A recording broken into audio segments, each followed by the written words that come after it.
Welcome back to the train station recreation series, and today is our final episode. This is episode 7, and today is just going to be cleaning up all the loose edges, getting done all of the extra stuff I had left until the end. So today's footage is going to be a little bit of a jumble. There's going to be a couple cuts around, and mainly it was just a lot of really tedious work to clean up the backside of the train station. You can see I'm starting off on the bridges on the left and right.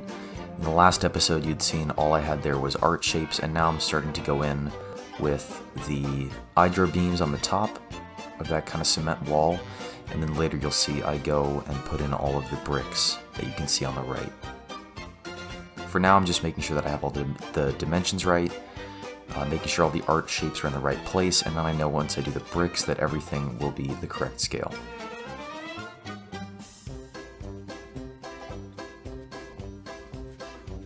I had a couple issues with what I was using under this hydro gravel piece because it was actually too thick, so I needed to find something that was thinner and still gave that concrete texture, so I decided to just use windows upside down, and that ended up doing the trick.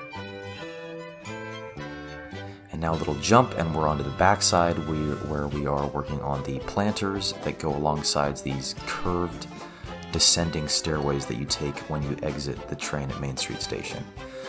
These were the hardest thing in the entire train station to build because doing a curve that also goes downward in Planko is just horrendous to do. So that was what actually took the majority of the time. But here we're just working on those planters that go alongside, and the actual incredibly tedious part comes later. Another thing I had to do was just finish up all the fencing. I had a lot of this done by the time you saw the last episode, but I just had to do all the stuff where I get it all to fit together. All the dirty work is kind of what's happening today, but it has to be done.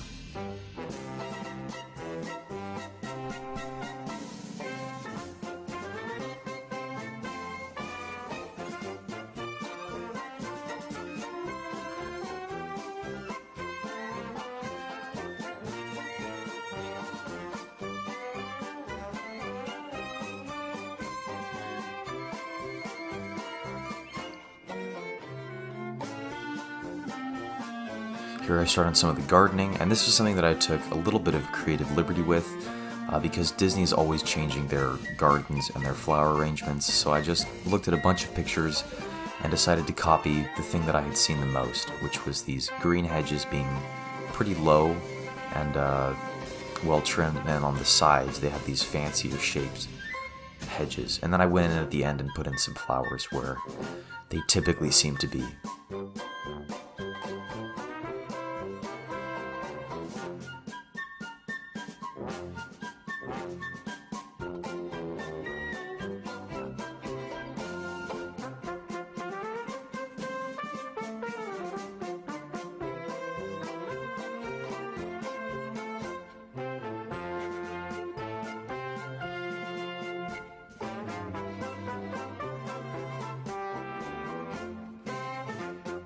Here I'm starting on the bricks, and this was something that I intentionally left until the end because I knew it was just going to be terrible to do. Each one of these bricks is made of 4 hydro columns, so the whole building with these bricks in them is like 25,000 pieces. It's ridiculous. But I really did want this to look exactly like it does in real life. I wanted all of these walls to have this perfect brick texture that's really 3D and gives the right appearance. So there was only one way to do it, and that was doing it manually like I had done everything else in this build. So the flat walls weren't hard, but the real hard part of these was what you're seeing now, getting curves done with custom bricks. This took a lot of thinking and a lot of different strategies for different curves. This one you can see I didn't make as round, I just kind of blocked it in with different hydro pieces and then kind of made it work after. You'll see later in the video some of the brick curves I actually use the column in the center and then rotate stuff around it to get a really smooth curve, but this one I just said, good enough, I'll just do this in a couple segments. Another hard part of these bricks is you can see that some of the bricks stick out through the top of the little molding handrail on the top, and so I actually had to adjust all the bricks so that they wouldn't stick out and then put in smaller hydro beams until everything was able to fit under the top concrete beams. Here's one of those nice, rounded, larger curves with the bricks. You can see I have that gridded column in the middle, and then I'm just rotating these pieces around to get that perfectly smooth curve.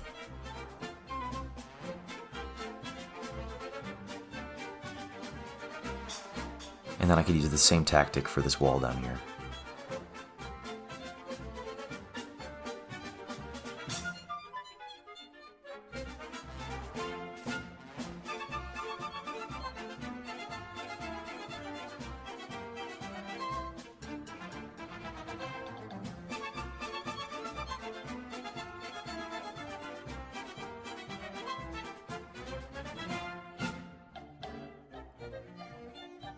And then here you can see me doing the curved descending ramp I was talking about earlier, and this one I had to do completely by hand. Every brick had to be placed, aligned, and then turned so it matched the curve and matched the increase in height. And then at the end I had to go through and make sure that all those bricks that are sticking out of the top are completely flush with the concrete again. And I had to do this 3 different times on each side of the station. So I had to do this inside wall next to where the tree is, and then the outer wall I had to do both sides of it, because that one you can actually see the inside when you're walking down the path, and you can see the outside when you're a distance away from the train station. And none of these could be copy pasted because they're mirrored from side to side and each curve is a different size. So yes, I had to do this 6 times all the way up this path, all by hand. That took a long time.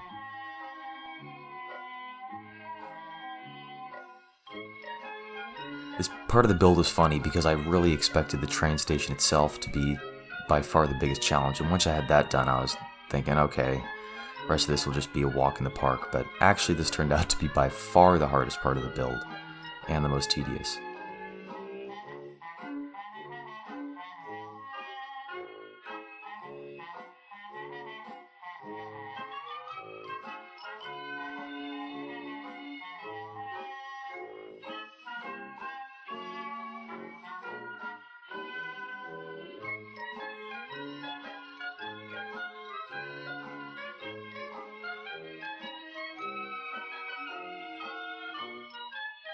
And then here I'm starting on the front brick area. I've already done most of the work here, I kind of just skipped through it, but I'm adding in the little details around this arch of the bricks, and here I had to make a bunch of special shaped bricks that could perfectly fit this little ornamentation piece, and so I just did that with really small hydro beams.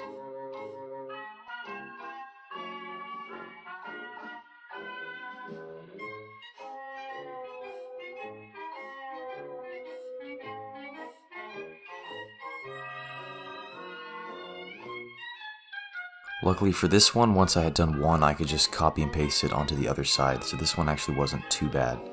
But these bricks, you can tell, are actually a different style of brick. They kind of have 3 layers to them instead of 2, so this building was even more pieces than the first selection of bricks I had.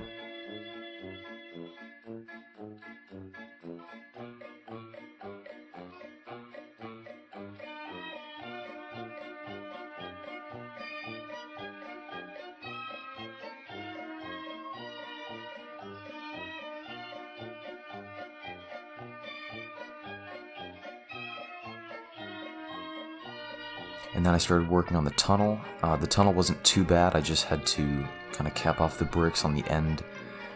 The bricks only go in 1 brick length into the tunnel, and then it just switches to a flat concrete wall.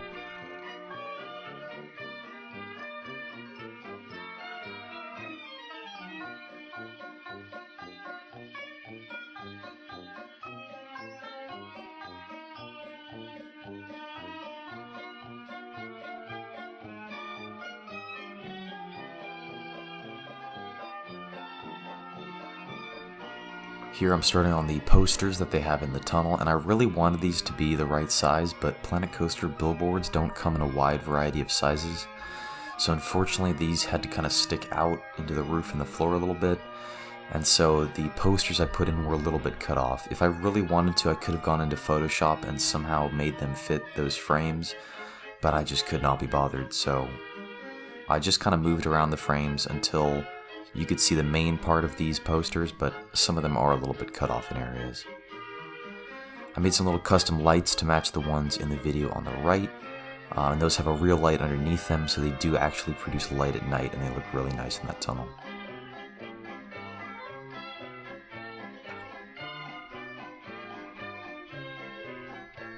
And here you can see I'm able to just copy and paste everything from the left tunnel over into the right tunnel, and everything lined up really nicely.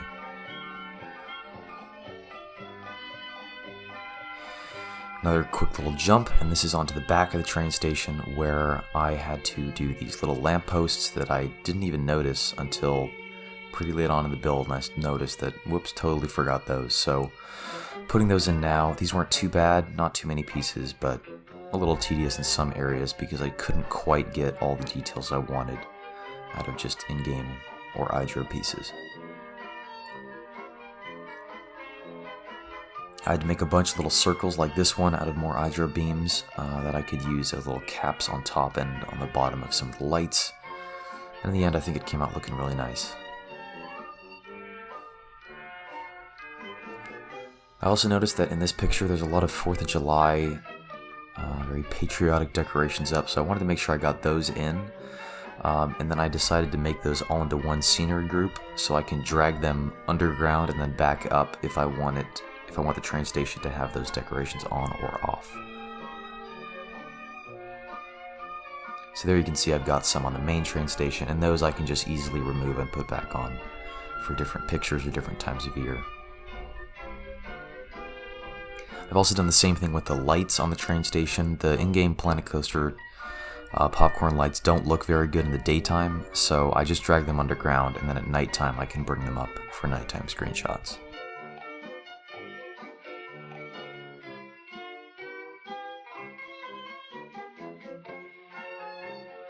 And then here we're doing some of the little ground details. There's some concrete patterns within the brick of the floors around the train station, and I wanted to get a few of those in. I'm not going to be doing the whole plaza in front of the train station, but I did want to get at least the details that were within kind of the boundaries of the train station correct.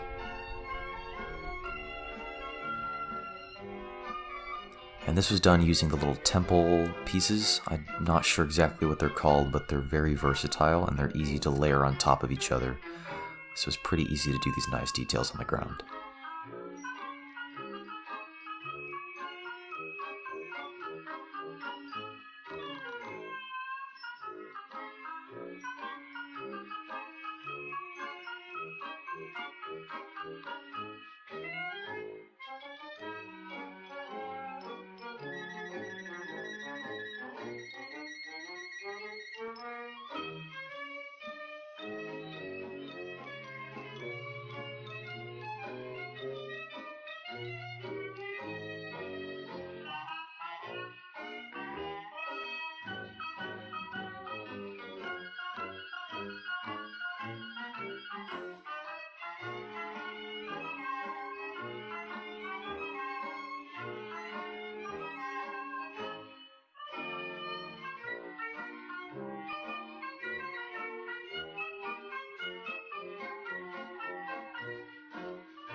Here I'm making a little mailbox you can see on the side of the tunnel. I think it's only on the left tunnel, but I haven't found a good picture of the right tunnel, so I'm unsure if it's also on that side. But this was another thing I just made out of really small iDro beams. Did some rotations on that column to get the half circles on the top, and then just put that all together.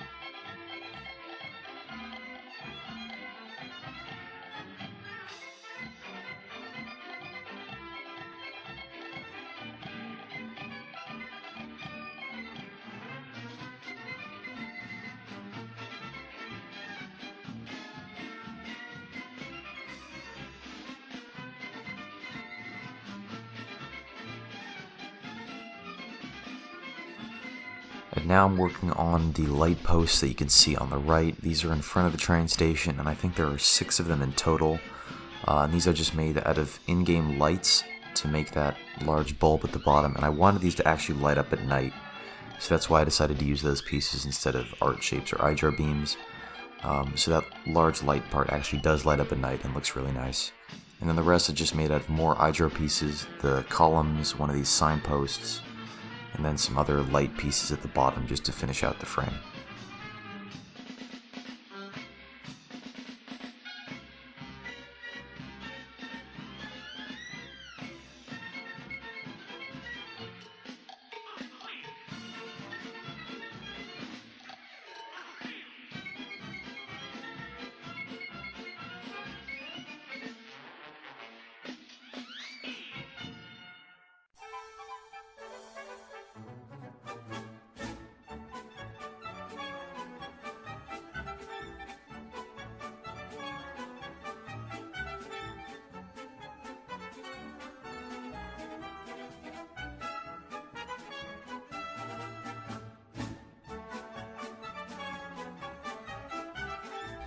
And that is going to be it for this episode. I'm not going to have any cinematic footage this time around just because I want to save that for the actual final cinematic video.